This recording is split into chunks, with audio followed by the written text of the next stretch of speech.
ハレルヤ、アメン。ハレルヤ教会日本語リアイブに来てくださった皆さんを歓迎します。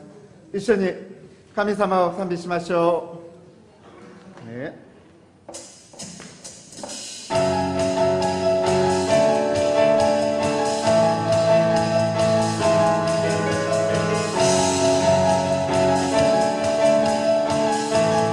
賛美します。尽きることのない、尽きることのないあなたの愛が私を包む。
ます。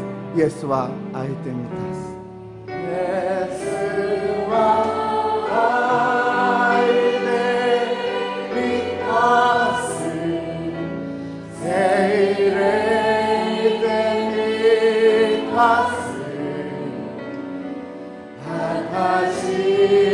の心の中をイエスに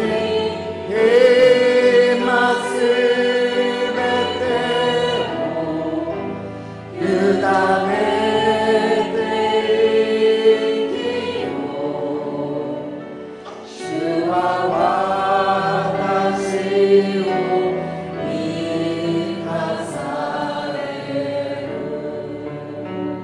我が主イエス、私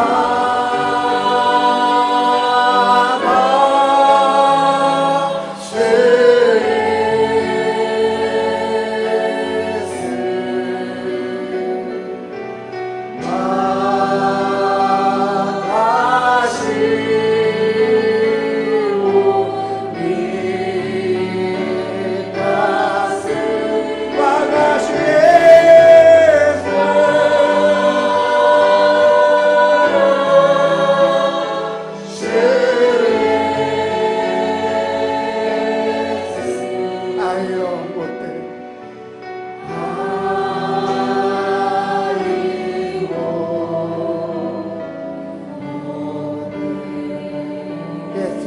あえて満たす。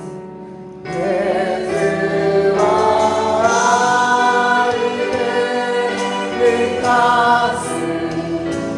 聖霊で満たす。私の心の中をイエス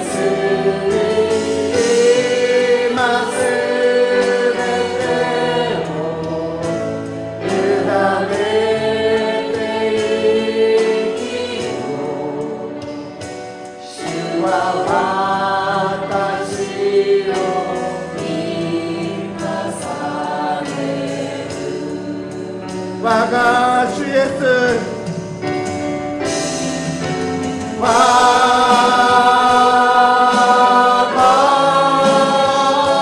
主イ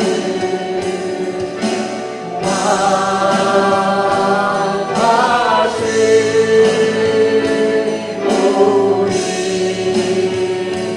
たす。我が主イエスは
さんご一緒に立って賛美しましょう。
我は天地の作り主、全能の父なる神を信ず。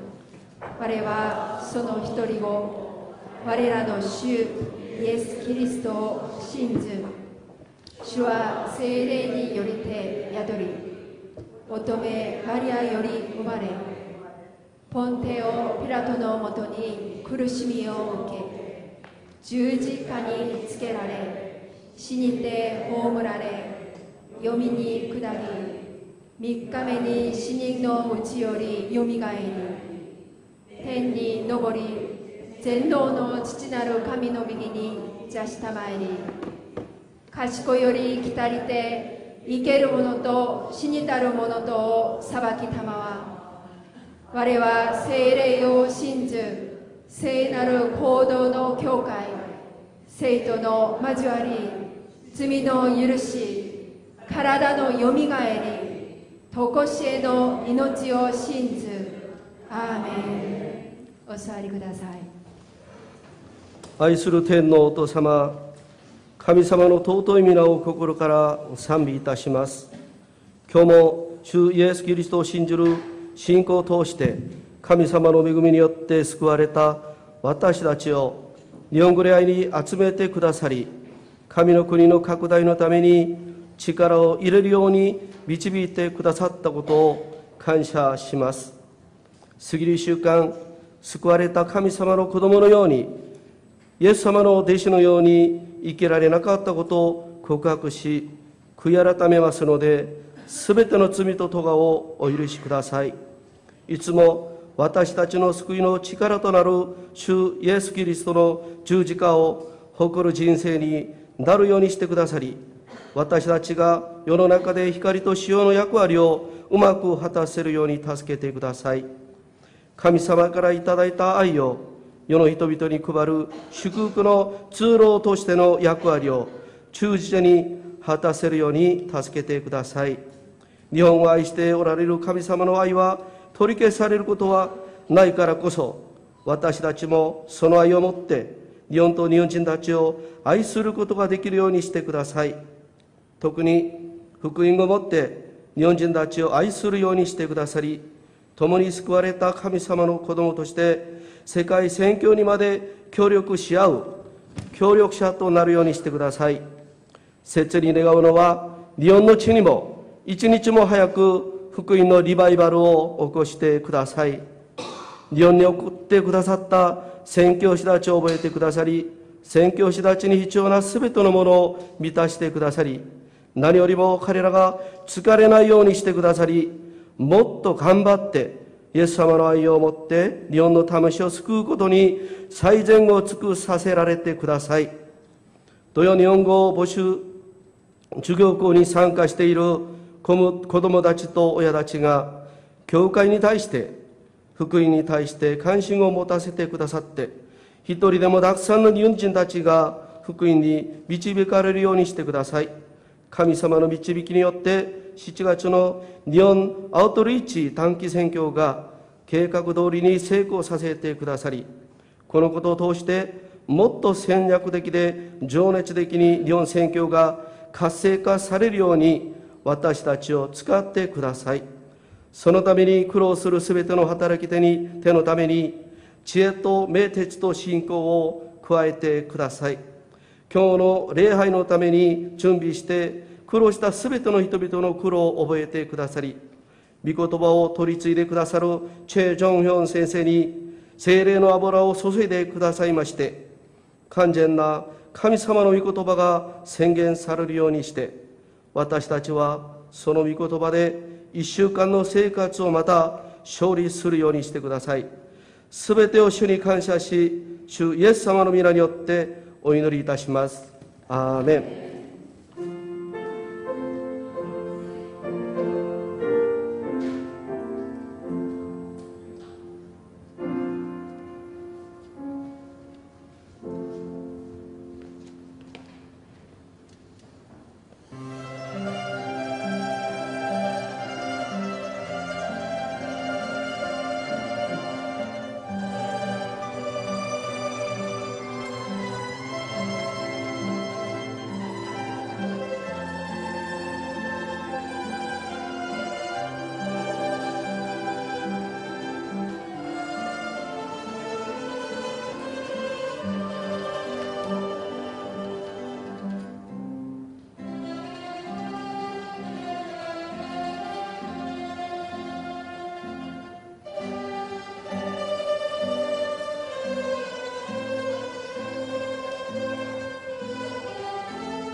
恵み深き天の父なる神様、この日も私たちを主の日の礼拝にお招きくださり、御言葉を賜り、あなたの御国の民として養い、成長させてくださったことを感謝いたします。どうかこの1週間も御言葉によって生き、あなたと隣人とに仕えて生活できますようお導きください。ここに捧げましたものはささやかなものではございますが、私たちの感謝と献身の印としてお受けください。そして清めて主の御用のためにお用いください。主イエス・キリストの皆によってお祈りします。アーメン。おはようございます。今日蒸し暑いですけど、日本語礼拝に来られた皆さんお一人一人を主の皆で関係します。周りの方とこのように、ようこそ、主があなたを愛します、愛していますと挨拶しましょうか。ようこそ、主があなたを愛しています。教会からお知らせいたします。まず6月のテーマは親切の実を結ぶの月です。2番、来週は白秋感謝週日で生産式も行われますので参考してください。次は来週は落ち棒広い献金があります。4番、新来社修習教育が7月2日午後1時半から3時まで201皇室にて行われます。5番は今日は統一選挙週間で立会で展示と国会では市場が行われますので、皆さん必ず訪問してちょっと見てください。6番、昨日日本語講習修行のために本村民執事がパンを準備してくださいました。感謝します。最後に感謝献金は昨日ハイネコンサーがしてくださいました。感謝いたします。お知らせは以上です。今の時間は関係の時間です。また新しい来られた方や久しぶりに来られた方いらっしゃいますか？ないですね。今日日本語礼拝が7月短期選挙のためにスケジュール対応の説明のために労協者代表農産根執事が訪問してくださいました。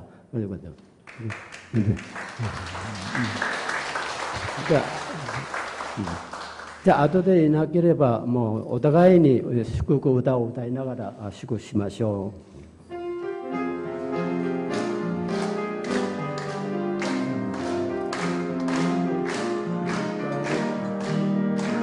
あなたを主イエスの愛で心込めて愛します。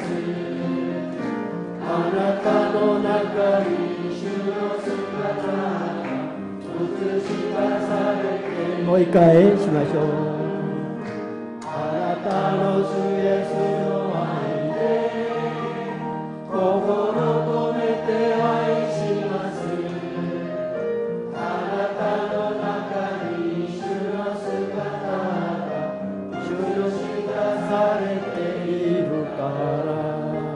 します。今日の御言葉はルカの福音書15章31節から32節まで一緒に報読します。31、父は彼に言った。来いよ、お前はいつも私と一緒にいる。私のものは全部弟の前のものだ。32、だがお前の弟死んでいたのに生き返り、いなくなっていたのに見つかったのだから喜び祝うのは当然ではないか。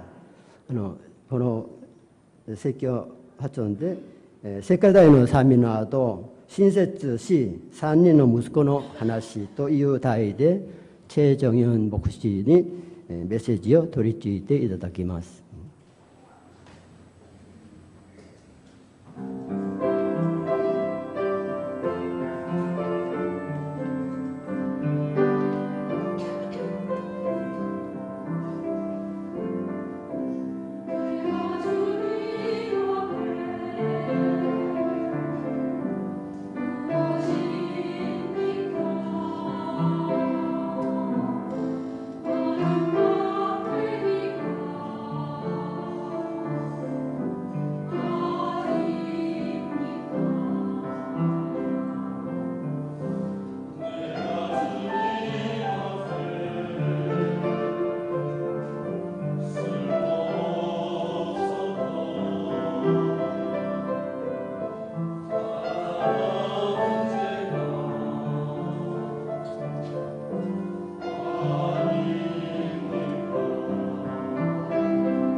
저희 교회에 오셨지만 아직까지 새가족 가정을 밟지 못한 분이 계시다면 다음 주일날 주일 1시 30분부터 3시까지 새가족 집중교육이 있습니다.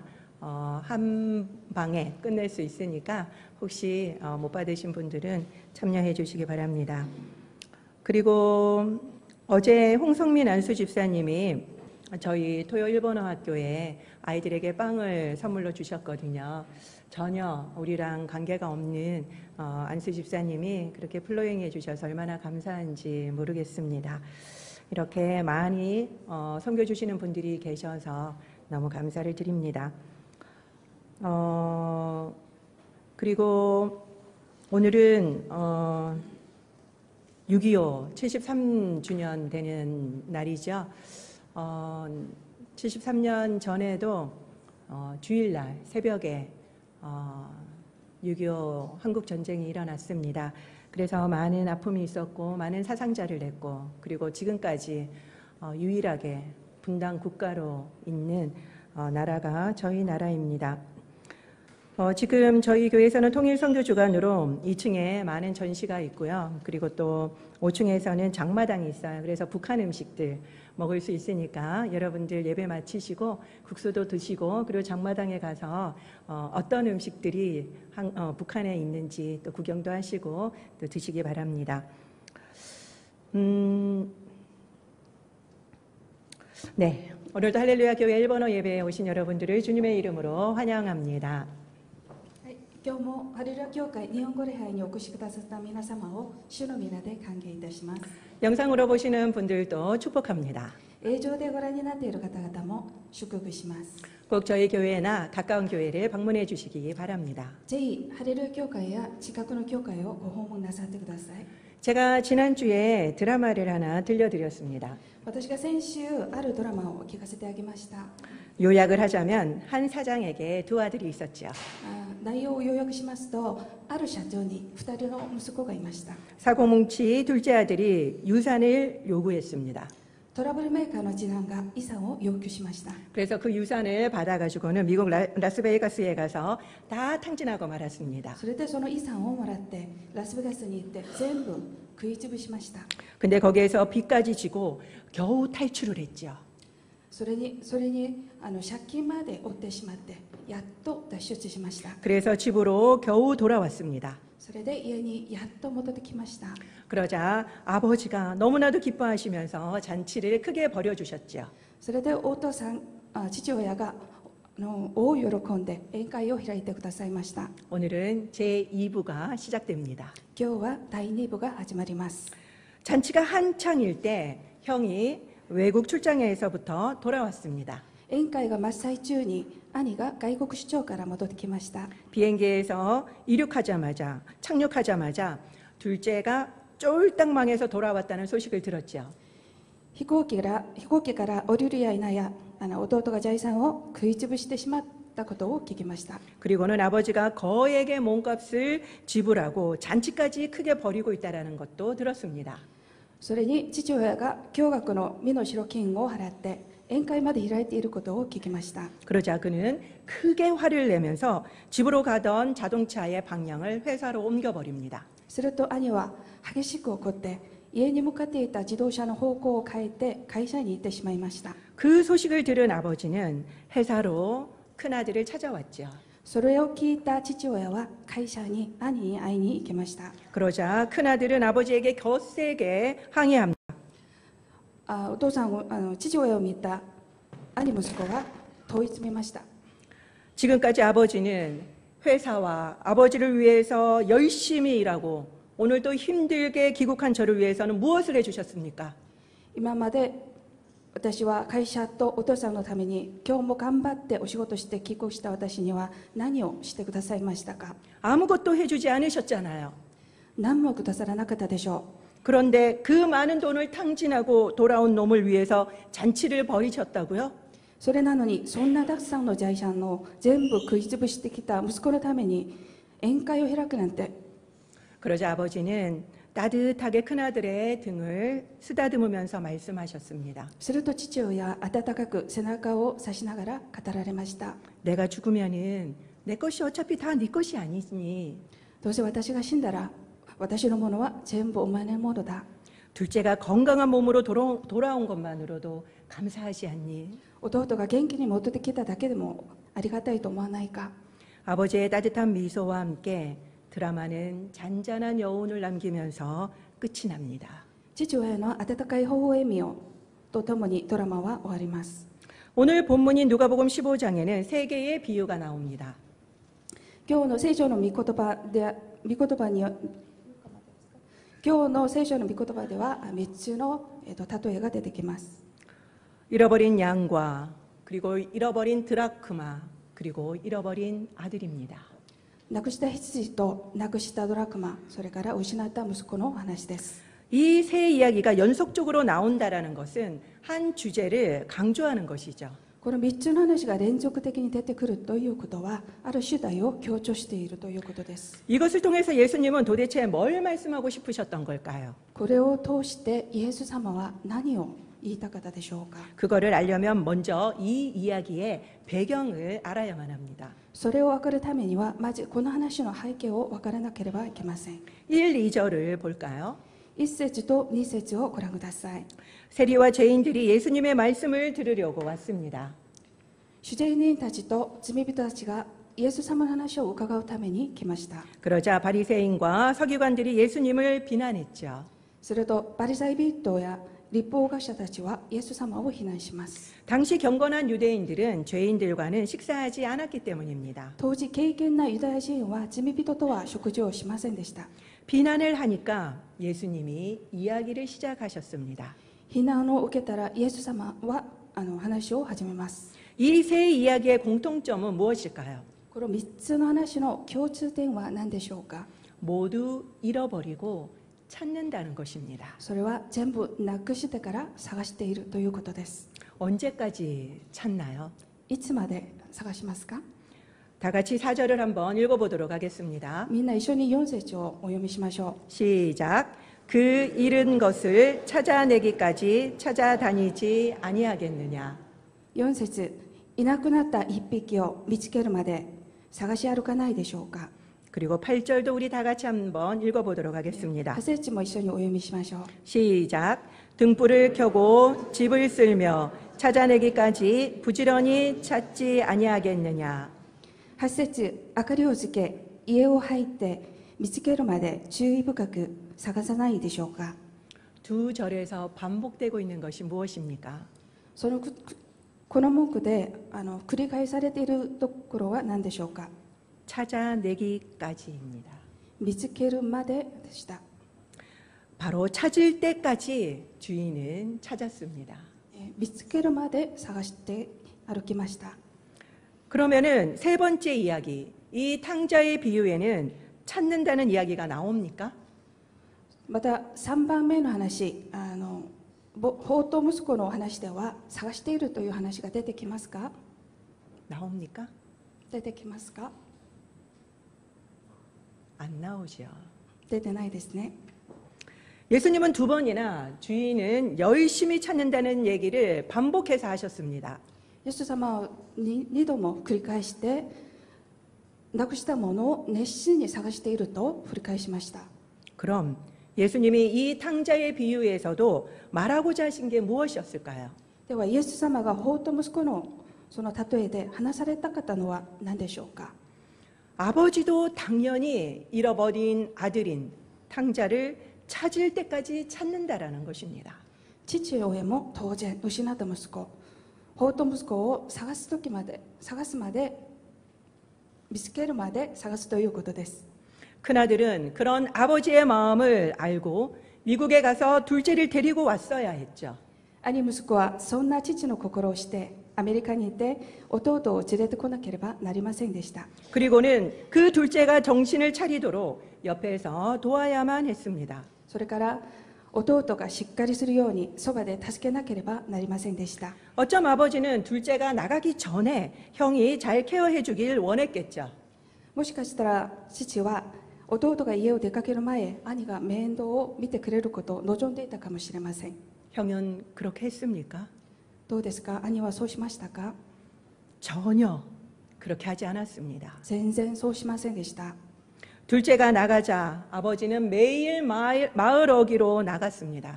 ついに次男が家を出てしまったら父親は毎日村の入り口へ出かけました。 어쩔 수 없이 둘째가 스스로 오기만을 기다린 거죠. 仕方なく次男が自分で家に戻ってくることを待ちました。 여기에서 잃어버린 아들은 누구입니까?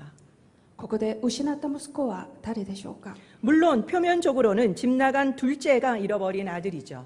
もちろん表面的には家を出た次男が亡くした息子です。 그러나 예수님은 집에 있던 그 큰 아들이 잃어버린 아들이라는 것을 말하고 싶었던 것입니다. しかしイエス様は家に泊まっていた長男が亡くした息子だということを話した方です。 큰 아들은 아버지와 함께 집에 있었습니다. 長男は父親と共に家に泊まっていました。 그리고 아버지의 말도 다 잘 들었죠. それから父の癒し目を破ったこともありませんでした。 그렇지만 아버지의 마음에는 전혀 관심이 없었습니다. しかし父親の心には全く関心のない息子でした。 그렇다면 그가 관심이 있었던 것은 무엇입니까? では彼の関心があることは何でしたか。 아버지의 재산뿐이었습니다. 父の財産だけでした。 그가 왜 그렇게 화를 냈을까요?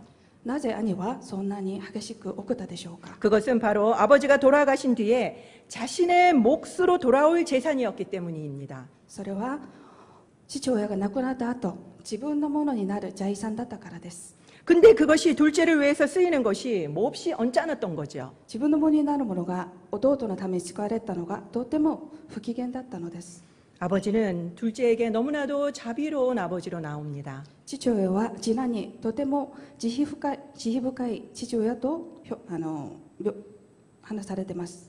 그러면은 둘째에게만 자비로웠을까요? 次男だけで慈悲深かったですか。 아니죠. そうではないですね。 큰아들에게도 똑같을 것입니다. 長男にも同じでした。 그러나 자비를 받은 형에게서 자비의 모습은 전혀 찾아볼 수가 없습니다. しかし兄には慈悲は見つかりませんでした。 동생이 집을 나가도 신경을 전혀 안 쓰지요. 自分の弟が家を出かけても全然気にしませんでした。 그리고 동생이 돌아왔는데도 전혀 반기지도 않습니다. 彼が戻ってきたのにも全く喜んでなかったです。 도리어 화까지 냅니다. かえって怒ってしまいました。 너무나도 무자비한 형이지요. とても無慈悲な兄です。 여기에서 둘째는 세리와 죄인들을 말하는 것입니다. ここで次男は修税人と罪人たちを意味します。 큰아들은 바리새인과 서기관들을 가르치죠. 長男はパリサイ人と立法学者を意味します。 우리도 열심히 교회를 다니고 많은 훈련을 받고 잘 섬깁니다. 私たちも熱心に教会に通い、たくさんの訓練を受けます。 바리새인과 서기관과 다를 바 없습니다. パリサイ人と立法学者と変わりありません。 그렇지만 우리는 하나님의 마음에는 관심이 있으십니까? しかし神様の御心にどれくらい関心がありますでしょうか。 주위의 연약한 지체가 교회를 안 나오면 신경을 쓰십니까? 周りの弱い生徒たちが教会に出てこない場合、神経を使いますでしょうか。 하나님을 아직 모르는 사람이 보이면 전도를 하십니까? 神様を知らない人に伝道をしていますでしょうか。 전도라는 것은 모름지기 은사가 있는 사람이나 하는 거라고 미루지 않으십니까? 伝道は賜物のある人がやるものだと言いながら後回ししていませんか。 그러면서 하나님 축복에는 큰 관심을 가지고 있지는 않으십니까? 代わりに神様の祝福には大きな関心を持っているのではありませんか。 이런 모습이 우리에게 조금이라도 있나요? このような姿が私たちに少しでもありますか。 그렇다면 우리도 큰아들입니다. でしたら私たちも長男です。 탕자보다 더 문제는 형이었죠. 放蕩息子より長男の方が問題だったのです。 탕자는 적어도 자기의 잘못은 알고 있었습니다. なぜなら放蕩息子は自分の過ちが分かっていました。 죄인이라고 생각을 했지요. 自分が罪人だったと思いました。 그렇지만 형은 전혀 몰랐기 때문입니다. しかし兄は全く分からなかったです。 여기서 우리는 진짜 형이 아버지의 마음을 몰랐을까 생각해 봐야만 합니다. ここで長男は本当に父親の心が分からなかったですか。それを考えてみないといけません。 아버지가 매일 새벽 마을 어기로 나가는데 그걸 모를 수 있을까요? 父親が毎日夜明けに村の入り口に出かけていたのにそれを気づかなかったでしょうか。 아마 알았을 것입니다. 多分気づいたと思います。 신경 쓰기 싫으니까 그냥 모른 척한 거죠. 気にしたくないからわからないふりをしたと思います。 우리도 정말 하나님의 마음을 모를까요? 私たちも本当に神様の御心をわからないでしょうか。 그동안 우리는 하나님에 대한 수많은 강의와 설교를 들어왔습니다. 今まで私たちは神様に対するたくさんの講義や説教を聞きました。 그리고 아버지의 마음이라는 찬양도 많이 불러왔죠. それからお父さんの心という賛美もたくさん歌いました。 이미 잘 알고 있습니다. もうすでに私たちは分かっています。 우리도 신경 쓰기 귀찮아서 모른 척할 뿐이죠. 私たちも気にしたくないから分からないふりをしているだけです。 형은 동생이 필요로 하는 것을 적절할 때에 적절히 공급해야만 했습니다. 兄は弟が必要なものを適切な時適切に供給しなければなりません。 형으로서 동생에게 마땅히 해야 할 일이었죠. 兄として弟に当然すべきことです。 형으로서 동생에게 마땅히 해야 할 도리, 이것이 무엇입니까? 当然すべきことを何と言いますか。 제가 첫 번째 주에 말씀을 드렸는데 이것이 바로 자비입니다. これが慈悲です。 마땅히 해야 할 도리, 当然すべきこと、 이것이 헤세드, 자비입니다. それがヘッセド、慈悲です。 그러나 형은 전혀 하지 않았죠. しかし兄は全然やりませんでした。 아버지의 자비는 받았지만 자비를 베풀지 않았습니다. 父親の慈悲は受けましたが施さなかったです。 진짜 잃어버린 아들은 이 형처럼 무자비한 사람입니다.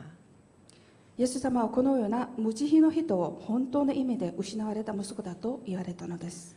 지금까지 우리는 두 아들의 이야기를 살펴보았습니다. 今まで私たちは2人の息子の話を見てみました。 이제 마지막 한 아들을 살펴봅시다. 最後の息子をもうちょっと見てみましょう。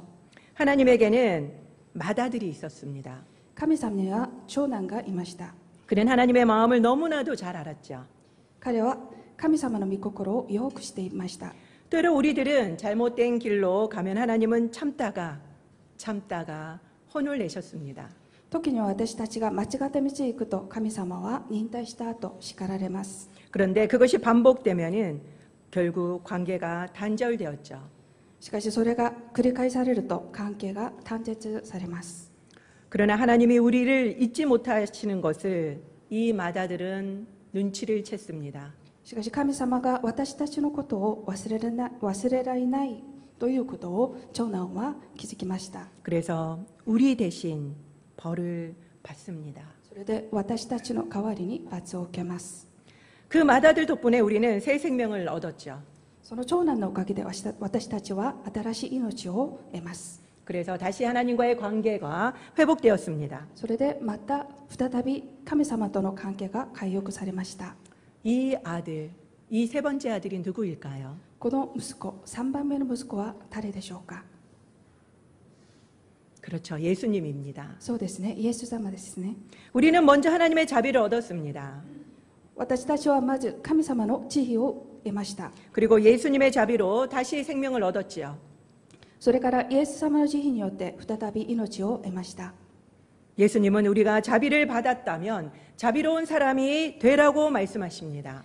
イエス様は慈悲を受けたら慈悲深い人になれと語られています。 누가복음 6장 36절을 다 같이 읽도록 하겠습니다. ルカの福音書6章36節を一緒にお読みしましょう。 너무 중요한 말씀이니까 집중해 주시기 바랍니다. とても大事な御言葉ですので集中してください。 시작. 너희 아버지의 자비로우심 같이 너희도 자비로운 자가 되라. あなた方の父が憐れみ深いようにあなた方も憐れみ深くなりなさい。 그런데 우리는 자비를 받은 것을 너무 쉽게 잊습니다. しかし私たちは憐れみを受けたことを簡単に忘れます。 마치 성경에 나오는 1만 달란트 빚진 사람과 같죠. まるで聖書に出てきている1万タラントの負債のある人のようにですね。 지금으로 환산을 하면은 100억 빚진 사람이 면제를 받았는데 자기에게 100만 원 빚진 사람을 고소한 것과 같습니다. 今で言うと自分にあった100億ウォンの負債を免税されたのに自分に100万ウォンの借りのある人を告訴したのと同じです。 100억과 100만 원은 비교도 되지 않지요. 100億ウォンと100万ウォンは比較になりません。 우리는 하나님의 자비를 늘 기억해야만 합니다. 私たちはいつも神様の憐れみを覚えなければなりません。 그리고 우리도 자비를 행하는 자들이 되어야만 하죠. また憐れんであげるものにならなければなりません。 구약에 보면은 탕자의 형과 같은 사람이 또 나옵니다. 旧約聖書に見ますと法と息子のような人物がまた出てきます。 그는 선지자였죠. 彼は預言者でした。 선지자는 하나님의 말씀에 철저히 순종해야 하는 사람이었습니다. 預言者は神様の御言葉に徹底的に従順しなければなりません。 하나님이 그에게 아수르의 수도 니느웨에 가서 심판을 선포하라고 말씀하십니다. 神様は彼にアッシリアの首都ニヌベに行き裁きの宣言をせよとおっしゃいました。 그러자 그는 반대 방향인 다시스로 갑니다. すると彼は反対側のタルシッシュへ行きます。 그리고 차라리 죽기를 바라지요. それから死ぬことを選びます。 왜냐하면은 악한 아수르인이 구원받는 것은 눈뜨고 볼 수 없었기 때문입니다. なぜなら法と息子のような悪人のアッシリア人が救われるのがどうしても見たくなかったからです。 그에게 아수르인이란 오늘 본문의 둘째와 같은 존재였죠. 彼にはアッシリア人という人は今日の聖書の御言葉の次男と同じような人物でした。 그는 악한 아수르인은 구원받으면 안 된다라는 자신의 생각과 감정이 더 중요했습니다. 彼は悪しきアッシリア人は救われてはいけないとの自分の思いや感情がもっと重要でした。 그래서 아수르인을 구원하려는 하나님께 화를 내죠. ですのでアッシリア人を救われるという神様に怒ります。 큰아들과 너무 똑같지 않습니까? 長男とそっくりではないでしょうか。 그가 누구일까요? 彼は誰でしょうか。 그렇죠. 요나입니다. そうですね、ヨナです。 요나가 하나님을 몰라서 이렇게 했을까요? ヨナが神様を知らなかったからやった行動でしょうか。 요나서 4장 2절 말씀을 다 같이 읽도록 하겠습니다. ヨナ書4章2節を一緒にお読みしましょう。 시작.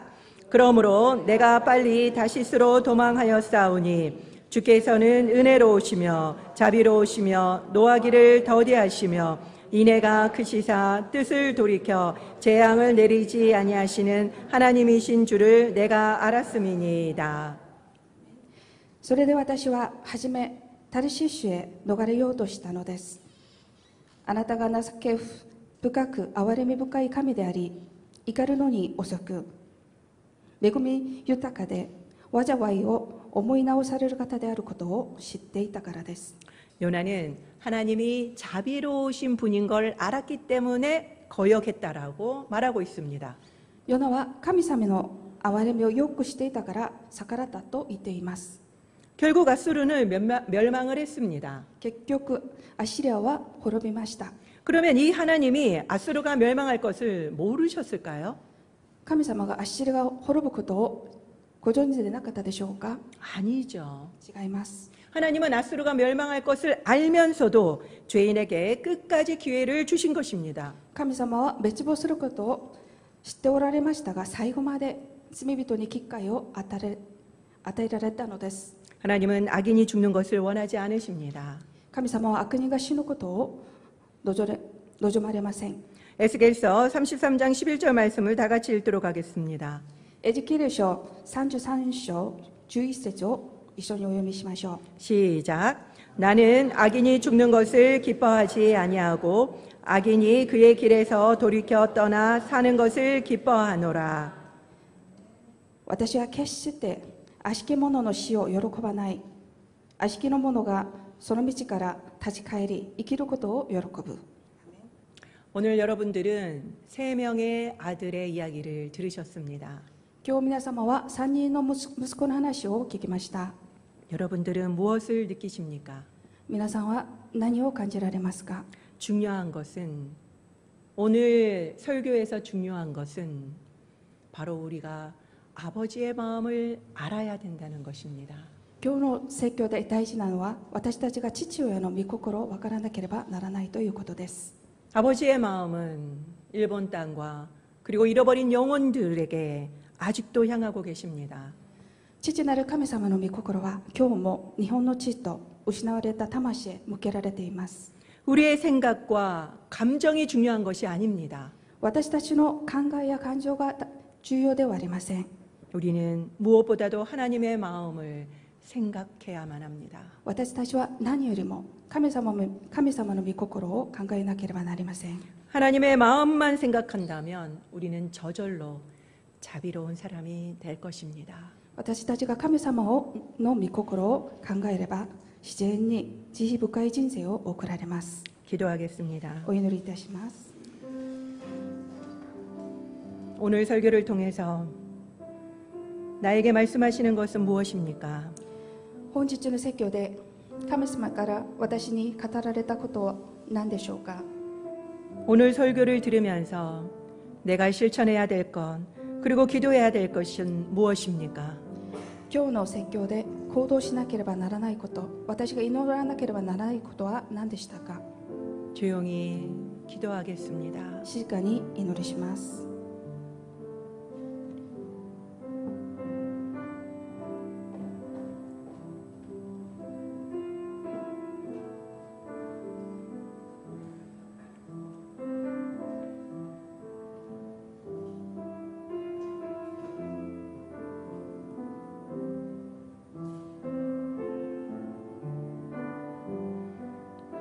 그렇습니다. 자비라는 것은 우리가 마땅히 해야 될 것을 하는 것을 말합니다.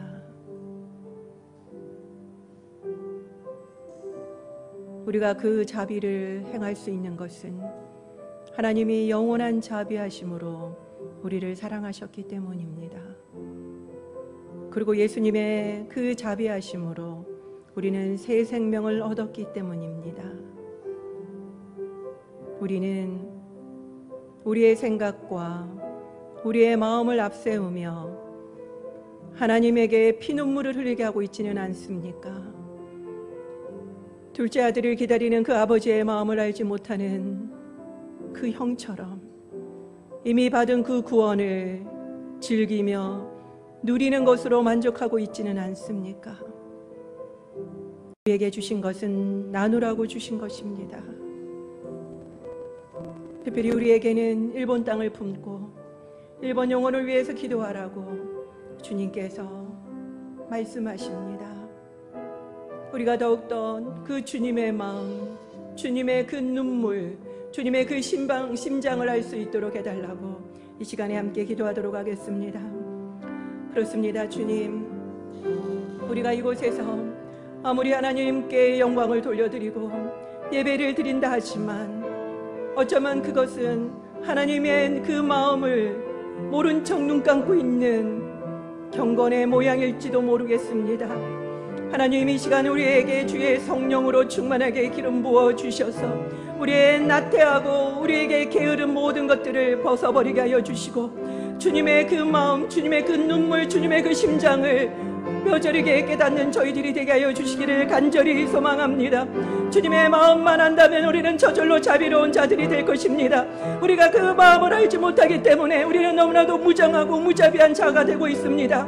우리의 신앙의 영혼을 구원받는 것만으로 만족하고 있습니다. 주여, 우리의 이기적인 마음을 용서하여 주시옵소서. 우리에게 시간에 주의 성령으로 충만하게 기름 부어 주셔서 하나님, 오늘도 성령의 열매를 맺게 하여 주시옵소서. 아직도 일본 땅을 바라보며 안타깝게 여기는 주님의 마음을 우리가 알게 하여 주시옵소서. 이 시간에 함께 일본 땅을 위해서 기도합시다.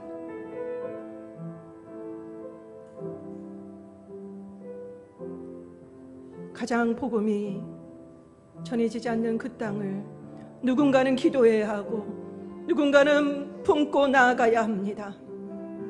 그 일을 우리에게 맡기셨습니다. 우리가 그 일을 소홀히 여기지 아니하고 귀찮다고 팽개치지 않고 우리가 더딜지라도 힘들지라도 우리는 이 길을 가야만 합니다. 우리에게 소망을 주시옵소서. 우리가 이것을 견딜 수 있도록 해주십시오. 우리가 함께 기도하면서 오늘도 그 척박한 일본 땅에 복음을 들고 외치는 모든 목회자들과 선교사님들, 그리고 또한 성도님들을 위해서 이 시간에 기도합시다. 그들이 더욱더 견고하게 설 수 있도록, 주의 성령으로 충만할 수 있도록, 그들에게도 주의 마음을 알 수 있게 해달라고 함께 기도하며 나아가도록 하겠습니다. 주님, 그렇습니다. 하나님, 그 일본 땅을 주님의 손에 올려드립니다. 그 척박한 땅, 하나님, 너무나도 그 주님이 사랑하시는 그 땅에 우리도 동일한 마음으로 나가기를 원하오니 주여, 우리에게 주님의 그 마음을 주시옵소서. 주님의 사랑을 주시옵소서. 주님의 눈물을 주시옵소서. 오늘도 그 땅을 위해서 말씀을 증거하시는 수많은 목회자들과 선교사님들, 너무나도 열매가 없어서 그 힘든 가운데도 그 자리를 지키고 있는 그들을 위로하여 주시옵시고, 하나님, 성도님들에게 더욱더 힘을 주시옵소서. 복음의 능력을 그들이 알게 하여 주시옵시고, 복음을 증거할 수 있는 자들이 되게 하여 주시기를 원합니다. 복음의 능력대로 살아가는 그들이 되게 하여 주시옵소서. 하나님, 특별히 7월달에 우리가 아울리치로 나아갈 때에 하나님, 우리가 그냥 연주만 하고 돌아오는 것이 아니라 우리가 그들을 마음에 품기를 원합니다. 하나님의 마음을 알기를 원합니다. 우리의 연주를 통하여서 정말 그 일본인들의 마음이 열리게 하여 주시옵시고, 복음이 증거될 수 있도록 도와주시옵소서. 神様、ここにいる一人一人の祈りをどうぞ聞き入れ祝福してください。主イエスキリストの皆によってお祈りいたします。アーメン。では皆さんお立ちいただきまして共に賛美いたしましょう。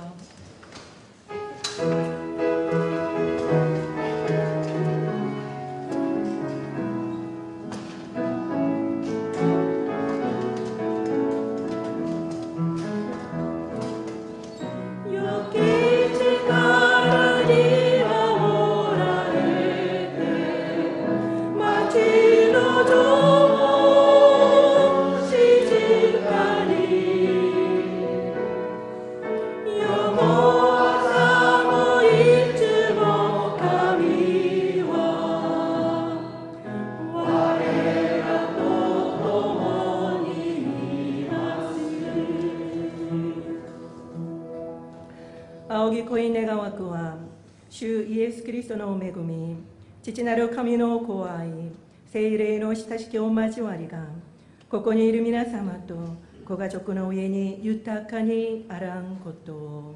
アーメン。